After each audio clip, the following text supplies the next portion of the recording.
je ne vais pas refaire le coup du perroquet. Philippe.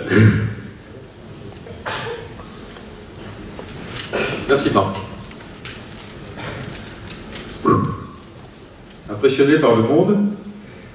Mesdames, messieurs, bonjour, bonsoir. Et en tout cas, je suis vraiment très heureux de vous accueillir et de voir que cette conférence que nous avons organisée suscite beaucoup d'intérêt et peut-être de curiosité pour certains.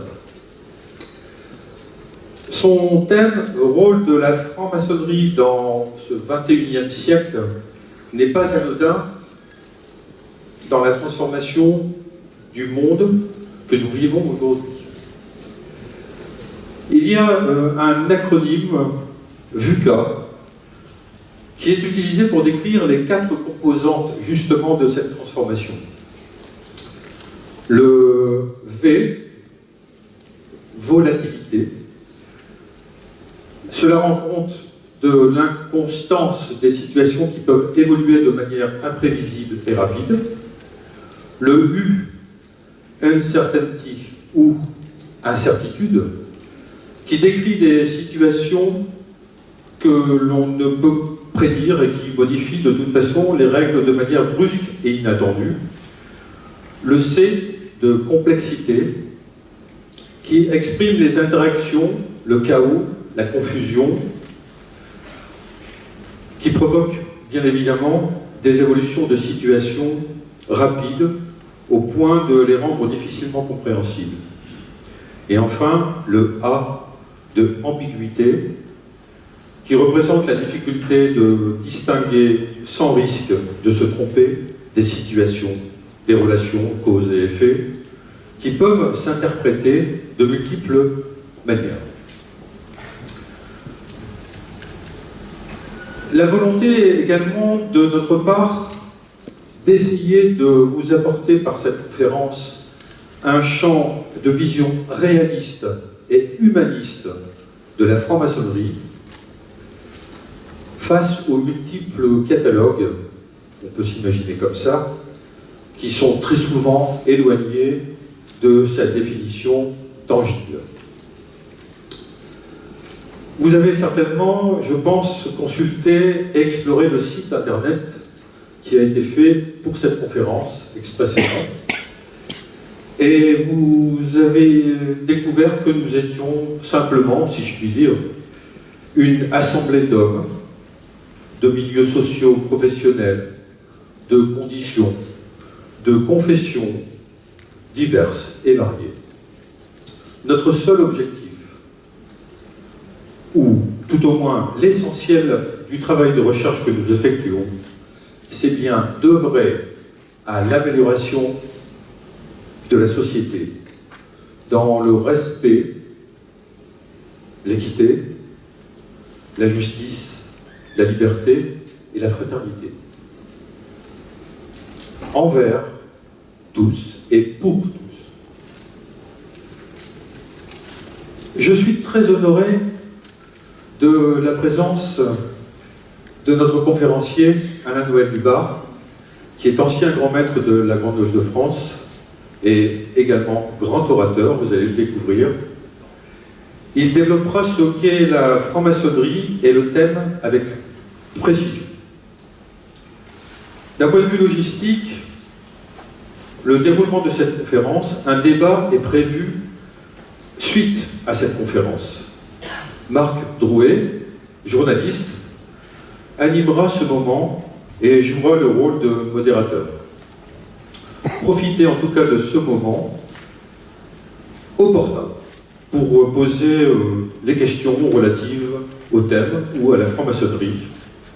Notre conférencier, Alain-Noël, vous apportera, j'en suis convaincu, les réponses et l'éclairage nécessaires pour votre compréhension. Il y aura donc 2 micros qui vont se balader dans la salle, et donc Marc fera aussi le passage de micro pour vous exprimer. Enfin, à l'issue de ce débat, je vous invite à partager un moment convivial. faut des moments conviviaux comme ça, après avoir beaucoup travaillé, comme nous allons le faire ce soir. Marjorie et Aurélie, donc les hôtesses de Est Hotel, seront à la sortie et vous donneront un bon, je dirais, pour une bière ou un soft. Vous allez pouvoir donc commander au bar qui est aménagé. Ce temps sera opportun à ceux qui le souhaiteraient, bien évidemment, pour échanger sur le sujet, soit avec le conférencier, s'il n'est pas trop pris, ou en tout cas avec des membres de l'association Étoile de l'Europe, qui porteront le badge tel que je l'ai là. Vous pourrez donc les reconnaître.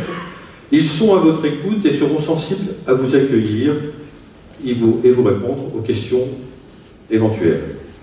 N'hésitez pas, en tout cas, à les rejoindre.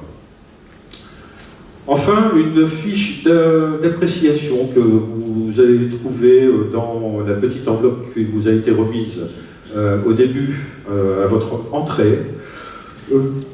Si vous aviez la gentillesse, je vous invite de toute façon à la remplir pour apprécier un petit peu ou pas la conférence. Ça va nous aider aussi à travailler peut-être mieux ou différemment pour la suite des événements. Et je vous invite à la déposer dans une urne en bois qu'un de mes amis nous a gentiment apporté. Nous avons essayé de faire un dépouillage, on va dire, de ces appréciations. Et n'hésitez pas à y mettre vos coordonnées. En tout cas, je vous souhaite un excellent moment d'écoute et je vous remercie du fond du cœur de votre attention et de votre présence.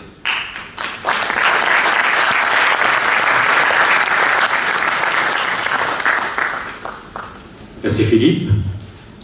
Tu restes avec nous? Oui, bien sûr. Voilà. Alain Noël Dubar, ça va être à vous.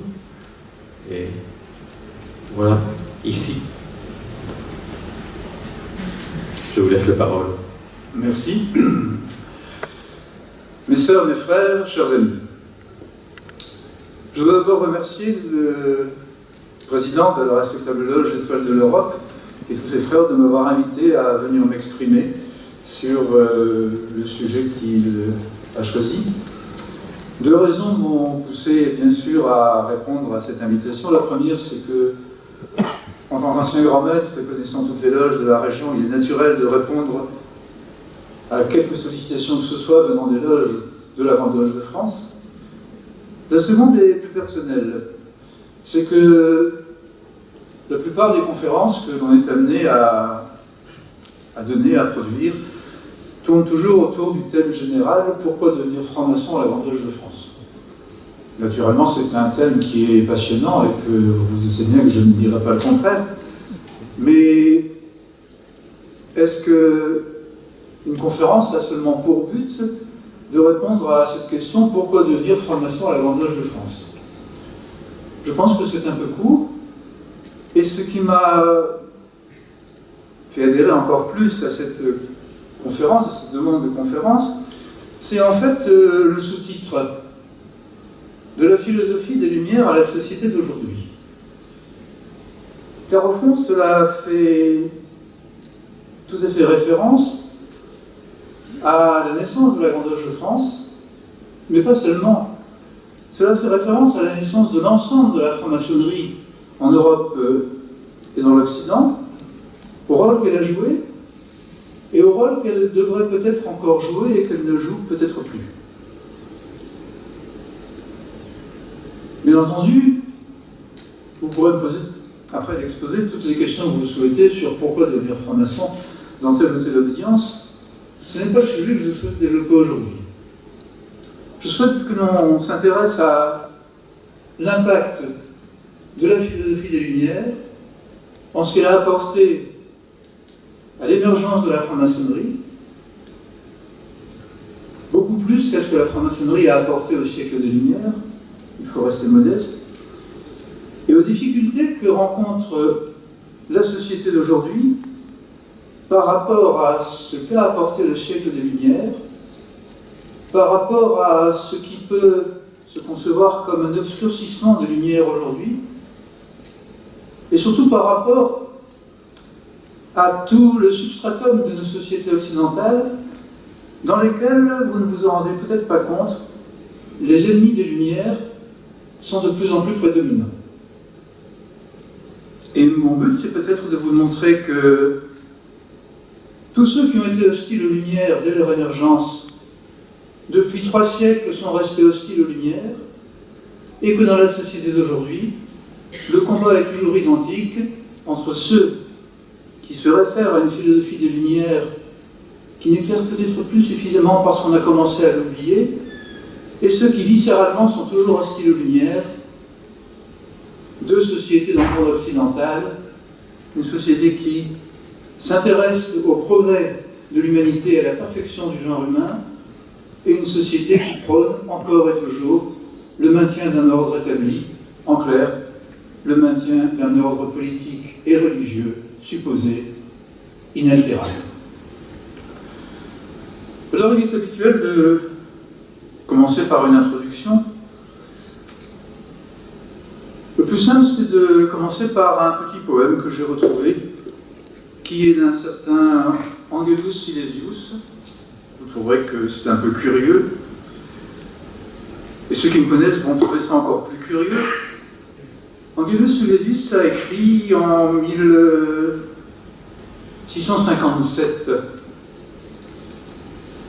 dans un ouvrage qui s'appelle Le pèlerin chérubinique. Ce petit poème qui est tout simple,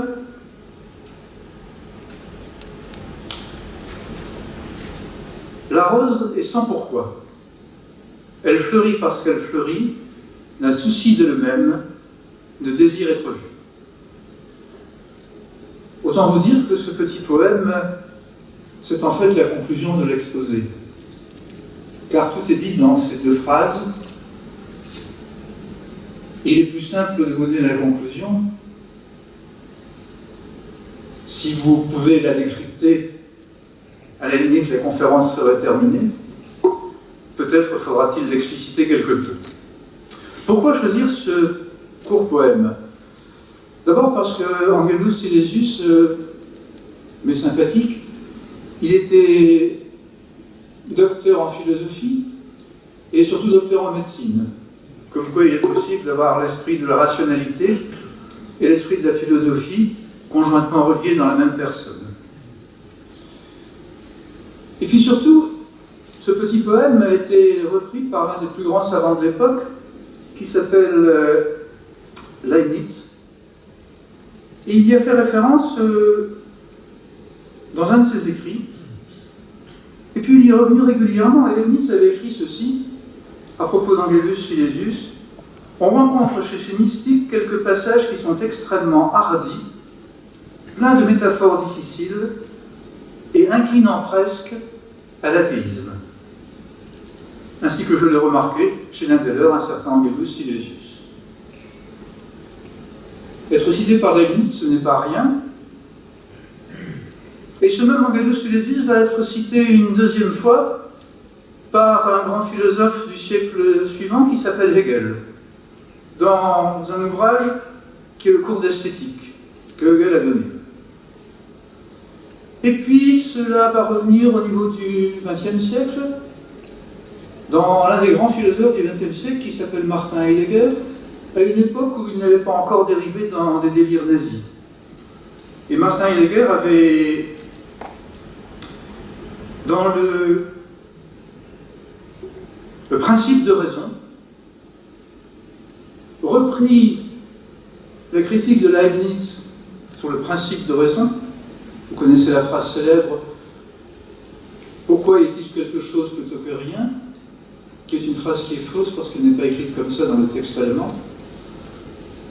Et Martin Heidegger reprend la critique de Leibniz sur le principe de raison. Alors là, vous comprenez déjà davantage pourquoi commencer cette introduction par ce petit poème, tout simplement parce qu'il s'agit du principe de raison.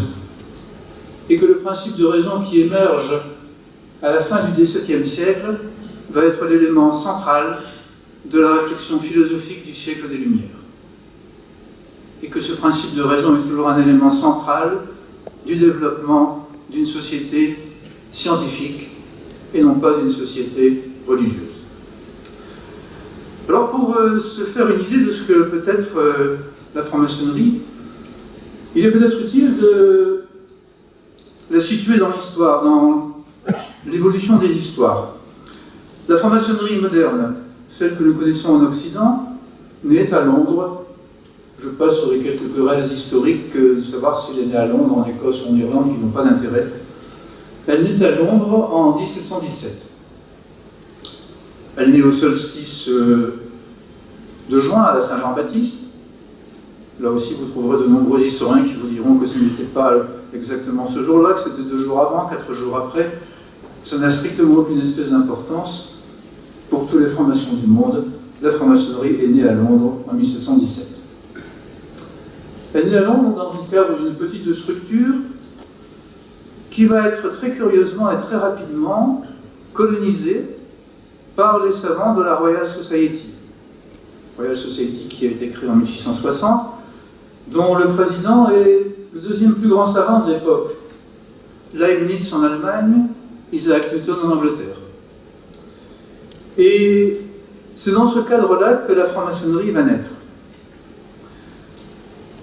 La naissance historique de la franc-maçonnerie est une chose, ce que véhicule la franc-maçonnerie comme idée, comme spiritualité, comme vision du monde, est bien sûr plus important que le cadre historique dont on peut débattre, dont on peut discuter, et qui intéresse surtout les historiens.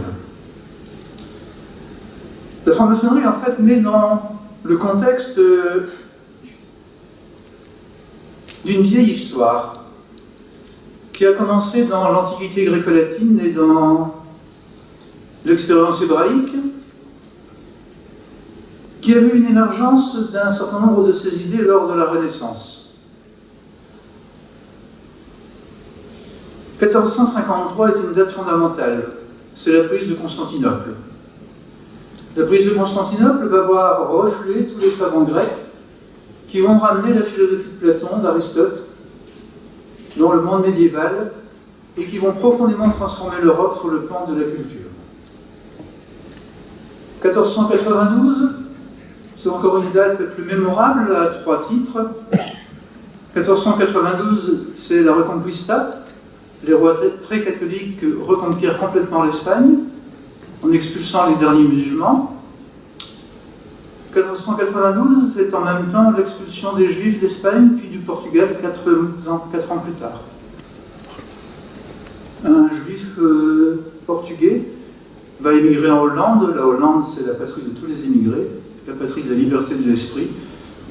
Il s'appelle Baruch Spinoza et il va développer essentiellement le concept de raison et le concept d'un monisme panthéistique tout à fait contraire à l'idéologie judéo-chrétienne et à la dualité judéo-chrétienne. Et puis la dernière notion, c'est 1492, donc la même année, c'est la découverte de l'Amérique.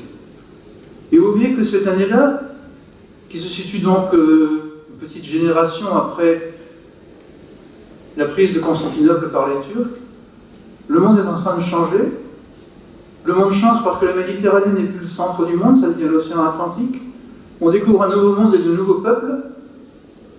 Des questions vont surgir de savoir si les Indiens d'Amérique ont une âme ou s'ils n'en ont pas. Vous vous référerez à la célèbre controverse de Valladolid. Et on découvre que le petit cap de l'Asie qu'est l'Europe n'est plus le centre du monde. Et puis, les dates qui viennent par la suite sont tout à fait fondamentales. 1717, création de la franc-maçonnerie. 1685, une petite génération avant, le roi très catholique Louis XIV révoque l'édit de Nantes par l'édit de Fontainebleau qui date d'octobre 1685. Les protestants de France, après une quinzaine d'années de sévices assez extraordinaires, sont amenés à émigrer. Ils vont émigrer en Allemagne, ils vont émigrer en Angleterre, et ils vont retrouver en Angleterre un terreau protestant multiple Et ils vont se fondre dans ce terreau protestant multiple avec cette notion fondamentale que l'une des dates également les plus importantes de cette courte histoire, c'est le 30 octobre 1517, lorsque dans la petite église de Wittenberg en Bavière, un moine, Martin Luther, placard de 95 thèses et fait émerger le protestantisme. Vous avez là l'ensemble des dates qui permettent de comprendre l'émergence en Europe occidentale d'une pensée radicalement nouvelle. La franc-maçonnerie va donc naître en 1717. Elle va naître avec quelques précurseurs qui sont célèbres, et d'autres que vous connaissez moins. Précurseurs scientifiques, deux noms dominent. Newton, Isaac Newton, la théorie de la gravitation. Leibniz, le calcul infinitésimal. Vous me direz, qu'est-ce que cela a à voir avec la franc-maçonnerie? J'ai envie de vous répondre tout. Tout parce que d'un seul coup, il est possible d'expliquer les lois de l'univers par des formules mathématiques. Le cours des astres, les planètes qui tournent autour du Soleil, ne tournent pas par la volonté de Dieu, ils tournent en fonction de lois mathématiques. Ils tournent en fonction de lois qui sont rationnelles, ce qui veut dire que la raison peut permettre de comprendre l'univers.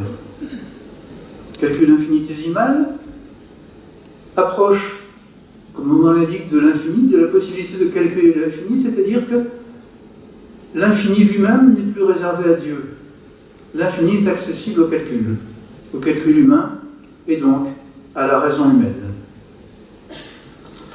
Précurseur scientifique Newton-Leibniz, précurseur politique John Locke, précurseur essentiel.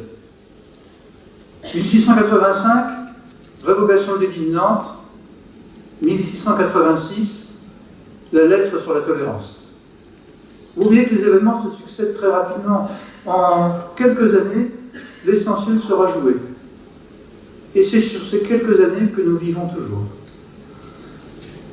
Lettre sur la tolérance, j'y reviendrai probablement tout à l'heure, qui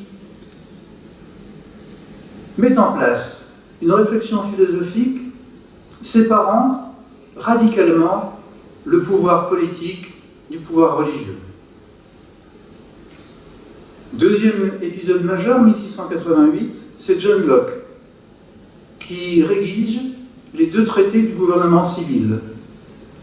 1688, c'est l'expulsion du roi très catholique Jacques d'Écosse d'Angleterre, qui va venir se réfugier à Saint-Germain-en-Laye sous la protection du roi Louis XIV, et c'est l'arrivée du roi Georges de Hanovre, protestant. Protestant, c'est l'élément essentiel, et c'est John Locke qui rédige les deux traités du gouvernement civil, et c'est John Locke qui va rédiger la petite charte de la Constitution anglaise. Il n'y a pas de Constitution anglaise. John Locke a écrit sur un coin de table une vingtaine d'articles, ça tient une page et demie. Et les Anglais vivent sur ce 20 ou 23 articles depuis 1688. Ils n'en ont jamais changé, ils n'en ont pas eu besoin. Précurseur religieux, quelqu'un que vous avez probablement connu lors de vos études du lycée, s'appelle Pierre Bell. Pierre Bell, né protestant en Ariège, converti au catholicisme, va être relapse, entre guillemets, car il va apostaser le catholicisme pour retomber dans l'hérésie protestante. À l'époque, c'est une condamnation à mort, il faut le brûler. La seule solution pour Pierre Bell, c'est de partir en Hollande, forcément, où il finira ses jours. Et il écrit en 1686 le commentaire philosophique sur un verset de Saint-Luc, qui est très célèbre, compelle intrare, contrarié d'entrée. C'est le maître des maisons qui fait venir les invités à la messe, au mariage de sa fille, excusez le lapsus révélateur, et il dit à son serviteur, va par les chemins et va par-delà les champs, invitez tous ceux qui sont là et contrariés d'entrée, compelle intrare. C'est sur cette simple petite phrase que toute l'Église catholique, pendant toute sa longue existence, a fait en sorte qu'il fallait forcément contraindre d'entrer les hérétiques dans la Sainte Église, et surtout, une fois qu'ils sont rentrés, comme l'avaient dit saint Thomas d'Aquin et saint Augustin, leur interdire d'en sortir. Le crime d'apostasie existait à cette époque-là. Le crime d'apostasie existe pour une autre religion que nous commençons à connaître, tout simplement parce que les religions sont toutes identiques entre elles. Et donc Pierre Bell va montrer dans son commentaire philosophique que l'intolérance religieuse n'est pas fondée sur les textes dits sacrés. John Locke montre que l'intolérance religieuse n'est pas fondée sur le plan politique. Bell, en 1686, montre que l'intolérance religieuse n'est pas fondée non plus sur les textes religieux eux-mêmes.